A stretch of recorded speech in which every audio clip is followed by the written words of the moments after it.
भूजल भवनमध्ये, पुण्यामध्ये भूजल भवन आहे. पाणी तपासणीच्या ज्या प्रयोगशाळा आहेत त्या प्रयोगशाळाचे हे सगळे बंधू भगिनी कंत्राटी कर्मचारी आहेत. म्हणजे त्यांच्या या सर्व्हिसला, सरकारच्या या कंत्राटी सर्व्हिसला 13 वर्ष झालेली आहेत आणि या लोकांना 5 महिने झाले पगार नाही. मुळामध्ये पाणी तपासणी म्हणजे पाणी किती दूषित आहे, लोकांसाठी आरोग्यासाठी किती घातक आहे का चांगलं आहे, ह्या सगळ्या प्रयोगशाळेतल्या केमिकलसोबतच्या चाचण्या ही सगळी मंडळी करतात आणि 5 महिने त्यांना पगार नाही. मग 5 महिने पगार नसेल तर मला सांगा की हे यांचं घर कसं चालतं. तुम्ही बघताय की माझ्यासोबत भाऊ पण आहेत आणि भगिनीसुद्धा आहेत. यांची तर लहान मुलगी 2 वर्षाची आहे आणि हे राज्यभरातलं कर्मचारी अधिकारी इकडे आलेले आहेत. तिथले जे आयुक्त आहेत पाहुणे, मला एकच सांगायचं आहे, जर तुकाराम मुंडेंसारखे अधिकारी त्यांच्या खुर्चीवर बसल्यावर स्वतःचं कर्तव्य करू शकतात तर इतर विभागामधले जे अधिकारी आहेत ते का काम करू शकत नाही. तुम्हाला 5 महिने यांचा पगार का थकवावा लागला. ते मला वाटतं त्या पगाराची जी मागणी आहे ती 7 कोटीची आहे. हे खातं माननीय गुलाबभाऊ पाटील त्यांच्याकडे आहे, म्हणजे या खात्याचे मंत्री महोदय ते आहेत. आता याच्यापुढे त्यांच्याकडे सुद्धा तो पाठपुरावा करेल. मला वाटतं PS नाव काय त्यांचं, जैन साहेब म्हणून आहेत. हे जे PS प्रधान सचिव म्हणून म्हणतात हे काय करतात तर त्यांचा पगार बंद केल्यावर यांच्या यातना देण्यात पडणार आहे. या गोष्टी का बोलाव्या लागत आहेत की एकीकडे सरकार मायबाप म्हणून आपण प्रत्येक गोष्ट चांगल्या पद्धतीने राबवतोय आणि सक्षमतेने करतोय हे सांगतोय आणि दुसरीकडे विभागाचे आपल्या वेगवेगळ्या विभागाचे भोंगळ कारभार आपल्यासमोर येतो. ह्या ज्या केमिकल्स बरोबर यांचं काम चालतं, यांचा कुठेही आरोग्याचा विमा नाही. सगळ्यात छोटा यांना पगार नाही, यांना विमा नाही.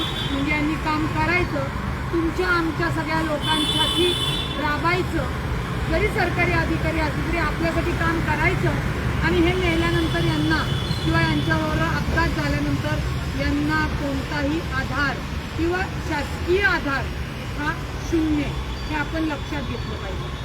संचालक कोण आहेत? संचालक ब्राह्मणकर आहेत. म्हणजे मला वाटतं की मंत्री महोदयाकडनं काम करून घेण्याचं काम PS आणि संचालक यांचं आहे. जर त्यांना त्यांच्या कामाचा व्याप्ती कळत नसेल तर माझी देवेंद्र फडणवीस साहेबांना, माननीय सुनेत्रा वहिनींना, माननीय एकनाथ शिंदे साहेबांना यांना घरी पाठवून द्या. कशाला हे अधिकारी पोचायचे. आता ते ह्या PS आणि हे जे काही संचालक आहे यांचा पगार तर महिन्याला जात असेल ना. एखाद्या महिन्याचा 2 महिन्याचा थांबला मी समजू शकेल. 5 महिने ही लोक विदाऊट पगाराची कामं करतात. मग इथले आयुक्त साहेब आहेत, माझं त्यांच्याशी बोलणं झालेलं आहे. त्यांनी सांगितलं की आम्ही मंत्री महोदयांकडे पाठवलेलं आहे, नुसतं पाठवून जबाबदारी ढकलू नका. तिथे बसून यांचा जो राहिलेला पगार आहे तो येत्या 8 दिवसात त्यांनी काढला पाहिजे. अन्यथा 8 दिवसानंतर जे काही घडेल, जी काही परिस्थिती निर्माण होईल त्याला येथील आयुक्त, ते जे काही PS आहेत जैन आणि तिसरं संचालकांचं नाव काय सांगितलं, गंगाधर, जे काही गायकवाड असतील हे सगळे त्यांच्या इथं आम्हाला आंदोलन करावं लागेल. मी पुन्हा सांगते, सरकारमध्ये म्हणूनच ही अडचण येता कामा नये. विरोधक असेल तर अजून जास्त ओरडून, अजून जास्त चांगल्या भाषेत जी माझी स्टाईलने सांगितलं असतं. परंतु आता मला असं वाटतं की लवकर ऐकताल. आमचं सरकार आहे, चांगलं सरकार आहे. सुनेत्रा वहिनींच्या माध्यमातून सुद्धा हा प्रश्न मी तुमचा तिथं मांडते आणि माझी माननीय मंत्री महोदय गुलाबराव पाटील भाऊंना सुद्धा विनंती आहे की तुमच्याकडं असलेल्या विभागाकडं भाऊ ही फाईल तुमच्या टेबलावर पेंडिंग आहे, ती तातडीने तुमच्या विभागातल्या कर्मचाऱ्यांना त्यांचा राहिलेला 5 महिन्याचा पगार आपण त्वरित एक 8 दिवसामध्ये त्यांना त्यांच्या खात्यात द्यावा, जेणेकरून ॲटलिस्ट त्यांना त्यांची जी घराची जबाबदारी आहे ते तरी ते पूर्ण करू शकतो, कारण का सगळे फॅमिलीवाले आहेत आणि पोरांना, बायकोला, आईला, बहिणीला, म्हणजे ज्यांची जबाबदारी करता पुरुष म्हणून, करती स्त्री म्हणून ज्यांना सांभाळणं आहे त्यांना खायला तर मिळालं पाहिजे. नाही तर ही सगळीच फॅमिली घेऊन मला वाटतं मंत्रालयावर आम्हाला नाहक म्हणजे बळ मनात नसताना मोर्चा काढावा लागेल.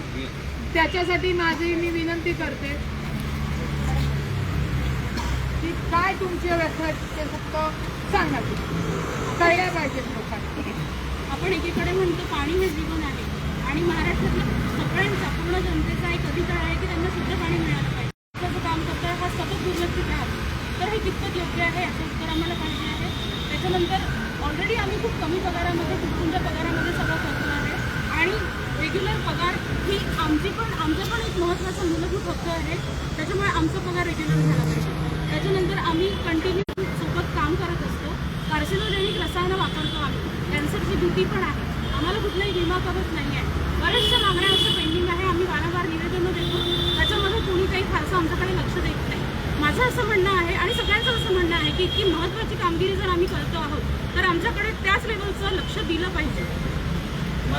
मागील 13 वर्षापासून या प्रयोगशाळा कार्यरत आहेत आणि या प्रयोगशाळेमध्ये आम्ही एक 500 लोक काम करत आहोत.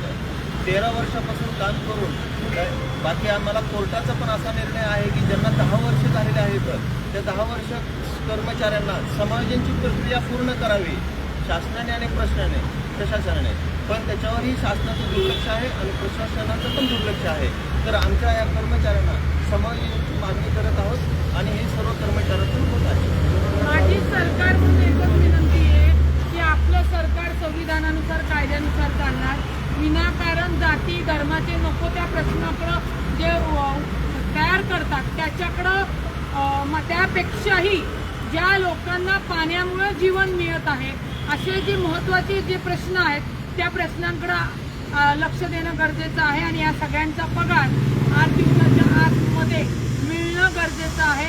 आता माननीय मुख्यमंत्री देवेंद्र फडणवीस साहेब यांच्याकडं मला वाटतं अर्थ खातं आहे आणि सगळ्यात महत्त्वाचे आमच्या पुण्यातील खासदार, आमदार, तुम्ही जागे व्हा. तुम्ही फक्त निवडून आल्यानंतर घरात बसून काही उपयोग होणार नाही. हे प्रश्न, ही आंदोलनं पुण्यामध्ये होतात, ही तुमची जबाबदारी आहे की यांचे प्रश्न आणि यांच्या प्रश्नांना जी कायदेशीर उत्तरं द्यायची आहेत, जी मार्गी लावायची आहेत, तर ती तुम्हाला लावावी लागणार, कारण का तुम्हाला नेतृत्व दिलेलं आहे. मला ज्या या लोकांनी यांनी तक्रार सांगितली ती तक्रार मी बघायला आले. त्या तक्रारीमध्ये तथ्य आहे म्हणून मी माझ्या सरकारकडे ही मांडत आहे.